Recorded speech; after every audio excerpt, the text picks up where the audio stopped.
Ta'addanci a Najeriya na ci gaba da laƙume rayuka da dukiyoyin al'umma a ƙasar, inda hare-haren 'yan fashin daji ke ci gaba da addabar mazauna karkara a arewa maso yammacin ƙasar da kuma matafiya waɗanda ke fatauci domin neman na kai. A wannan rahoton na samu zantawa da wani matuƙin ƙaramar mota wanda ya tsallake rijiya da baya a ƙaramar hukumar mulkin Gudu ta jihar Sokoto. A ranar Alhamis na tashi daga Sokoto zuwa Dogon Dutse.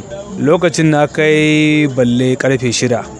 Na fita garin Balle, daga garin Balle zuwa inda zan na iya tsawon shi baki minti 30 in yayi. Ina fita wannan garin bandits sun tare ni, sun buɗa mana wuta ga wannan lokacin. Daga nan mun samu motan ya ɗaga daga wurin. Da wannan wurin da mota muka samu ya ƙara ba muka ɗaya musu tazara, sai muka yadda mota daga nan wurin. Mun yadda mota mun sheka da gudu. Na shiga gari.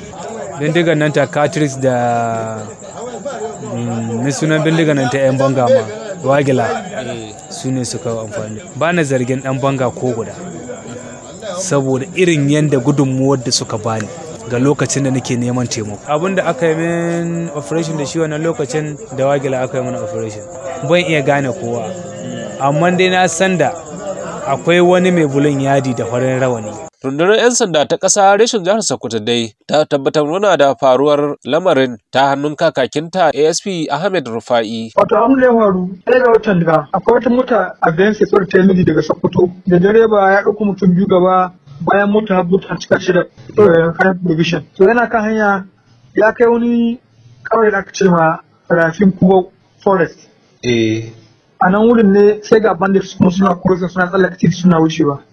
To ganin su da sun tashi sai ya gudu, tunda ya san bandit na daddare ne ya gudu. Gudun da ya yi sai sun kalbi tayan mota, suka kalbi mota ta. Irin mota ta sun kai ashe ta ce suka rawa. Ko da yanta sai ya ji alamar tashi tana rawa dai an halbi tayar. Sai suka yi parking suka shiga daji. To haka su bandit sai suka biyo su. Sun biyo su kuma akwai haske mota. Sai suka biyo motar. Ka biyo mota suna zuwa ba su gansu, su kan zagaya ba su gansu, suka ci nawa mota ta kone. To amma sai dai a cewar wannan bawan Allah wanda ya buƙaci a sake sunan shi, ya bayyana cewa da yiwuwar akwai lauje cikin naɗi a wannan harin. Muna gari mun kan yanci an tare mota, da aka tsaye mota an kaɗi mata ɗan ga sun sa an kuna mota. Sun an kuna mota ga ana nan da kuwa sai sun ɗin kaya, amma dai 'yan sakai sun ɗauki ke. Sai sun shi kotu ba su kayan ko kuma na yi sai garu na tsakanin su da 'yan sakai da waɗannan da suka ɗin kayan inda mota.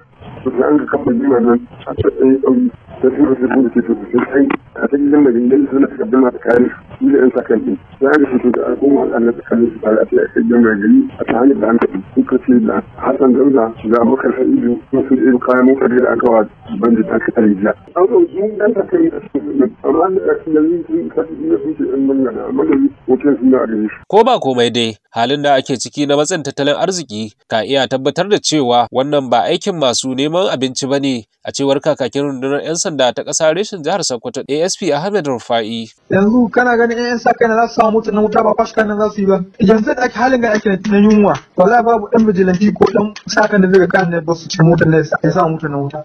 Amma babu wani cewa wai an kama wani bandit, babu bandit ne ma suka tunawa mota wuta suka abun. A kullum dai yaƙi da ta'addanci a ƙasar na ci gaba da fuskantar ƙalubale, inda ɓangarori da dama ke nuna wa juna yatsa, wanda ya ƙara ta'azzara abun. Ƙarshen rahoton kenan. Yusuf Muhammad Gidan Dare, Taskira Asirin Mai Ɗaki.